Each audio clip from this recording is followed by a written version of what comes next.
এই তো কিছুদিন আগেই ম্যানচেস্টার সিটির কাছে এফএ কাপে হেরে বাদ পড়ার পর থিয়াগো সিলভার কান্নার ভিডিওটা আমি যে কতবার দেখেছি তার কোনো হিসাব নেই।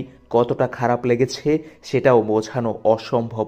একটা মানুষ ৩৯ বছর বয়সেও যে তার স্বপ্নে বিভোর, এখনও দাঁতে দাঁত চেপে লড়তে জানেন, মানসিকতাও এখনো একেবারে তরুণের মতোই রয়েছে। সেই সিলভার কান্না করার কারণটা আজ করা গিয়েছিল।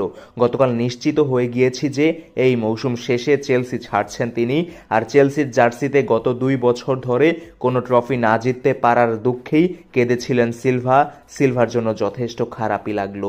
এই মানুষটাকে খুব ভালোবাসি, একজন আর্জেন্টিনা ফ্যান হয়েও সিলভাকে অনেক ভালো লাগে। কতটা সেটা বলে বোঝানো অসম্ভব। ৪ বছর আগে ল্যাম্পার্ডকে দেওয়া কথা রাখতেই চেলসিতে এসেছিলেন তিনি। স্টামফোর্ড ব্রিজে প্রথমবার পা রেখেই এই ক্লাবটার প্রেমে পড়েছিলেন। চেলসিতে প্রথম মৌসুমটা ছিল তার ক্লাব ক্যারিয়ারের অপ্রাপ্তি ঘোচানোর। একটা চ্যাম্পিয়ন্স লিগ জেতা হয়নি যে তার বর্ণিল ক্যারিয়ারে। চেলসি সিলভাকে সেই সুযোগটাই করে দিল, কিন্তু এই একটা কারণেই মানুষটা চেলসির কাছে চিরকৃতজ্ঞ হয়ে থাকলেন। একটার পর একটা মৌসুম গেল, নিজের সঙ্গীদের হারালেন, অ্যান্টোনিও রুডিগার, আন্দ্রেস ক্রিস্টিয়ানসন, এমনকি চেলসির সঙ্গে যার নারীর টান সেই আজপিলিকুয়েতেও একটা সময় চলে গেলেন। তবুও একা পড়ে রইলেন শুধু চেলসিকে আগলে রাখবেন বলে। ৩৮ বছর বয়সে চেলসির বর্ষসেরা ফুটবলারের পুরস্কার জিতেছেন, রেকর্ড ৫টা গোল লাইন ক্লিয়ারেন্স রেজিস্টার করলেন, গোল করে বেশ কয়েকবার খাদের কিনারা থেকে দলটাকে টেনে তুললেন। তবুও শেষ রক্ষা হলো না। নতুন মৌসুম, কিন্তু সেই পুরনো গল্পের পুনরাবৃত্তি। ছন্দহীন প্রাণহীন চেলসিতে যেই মানুষটা ছিলেন প্রাণের স্পন্দন হয়ে, তিনিও বয়সের ভারে নুয়ে পড়লেন।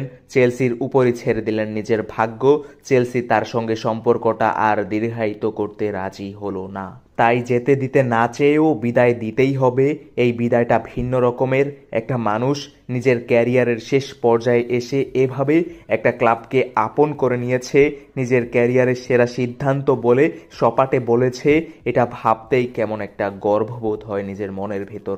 লোকটার কাছে চেলসির ফুটবল যেমন ঋণী, তিনিও হয়তো চলে যাবেন, কিন্তু নীল জার্সির সমর্থনকারীদের হৃদয়ে ভালোবাসার একজন হয়েই থাকবেন। কোনো একটা ক্লাবের লেজেন্ড হওয়ার জন্য সময়ের ব্যাপ্তিটা কারো কারো ক্ষেত্রে সবসময় বৃহৎ হতেই হয়, এমন ধারণাটা থিয়াগো সিলভাই তো আমাদের কাছে ভুল প্রমাণ করলেন। আপনাকে অনেক মিস করব চেলসির জার্সিতে। থিয়াগো, পরবর্তী গন্তব্যের জন্য অনেক অনেক শুভকামনা। শোনা যাচ্ছে নিজের ক্যারিয়ারের শেষটা টানতে তিনি পরবর্তী গন্তব্য হিসেবে নিজের স্বদেশী ক্লাব ব্রাজিলিয়ান ক্লাব ফ্ল্যামিঙ্গোতে যেতে পারেন।